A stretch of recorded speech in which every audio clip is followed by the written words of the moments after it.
Good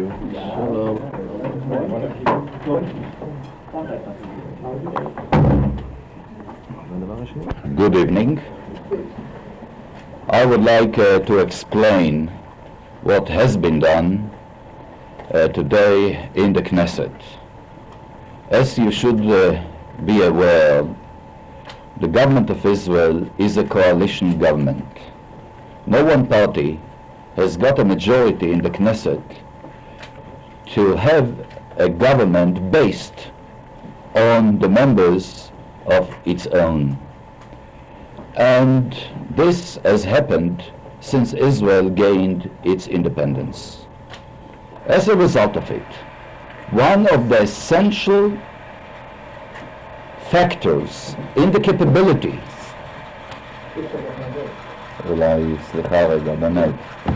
I'm sorry.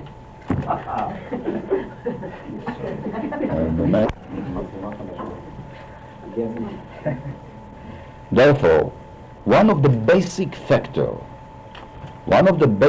significances of the government is the collective responsibility of each member of the cabinet and the fraction that sends these representatives to the cabinet in our Knesset. Through the years, there were many instances in which Prime Minister resigned because of this principle. In '62, special law passed in the Parliament to facilitate and to make clear, once there will be an attempt to break the collective responsibility of the members of the cabinet. For me, it's one of the basic principles to be able to run this country.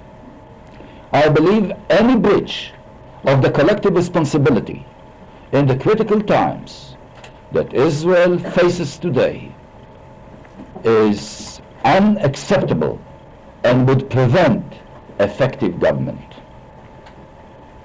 I have no illusions that when I decided to present to the cabinet what was passed, it is to say, to practically put the 3 members of cabinet of the National Religious Party out of it, will create parliamentarian crisis.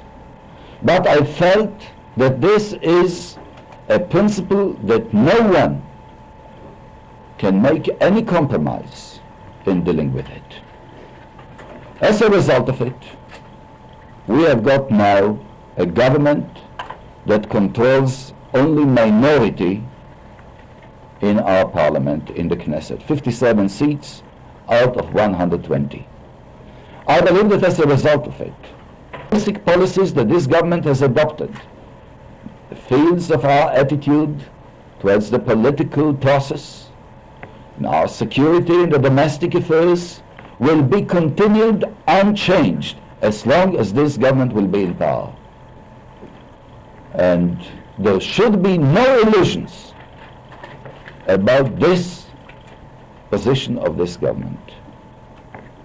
This is what has happened. I know it's a crisis here, but I believe that in the long run, being to stick to basic principles of the collective responsibility of the government is something that in the long run will pay off and will bring about more healthy political system in this country. Thank you very much. Mr. Rabin, thank you. No question. Will you hand in your resignation to President Katzir in the next few days? Well, as you know, according to our laws, when the Prime Minister resigns, it's the resignation of the Prime Minister, of the whole government. He has to notify the cabinet before he is doing so. I haven't notified the cabinet. Therefore, this is what I have to say about it, for the time being. Well, Minister, how would early elections, do you think, affect your own chances for re-election? Another question. Thank you. Thank you.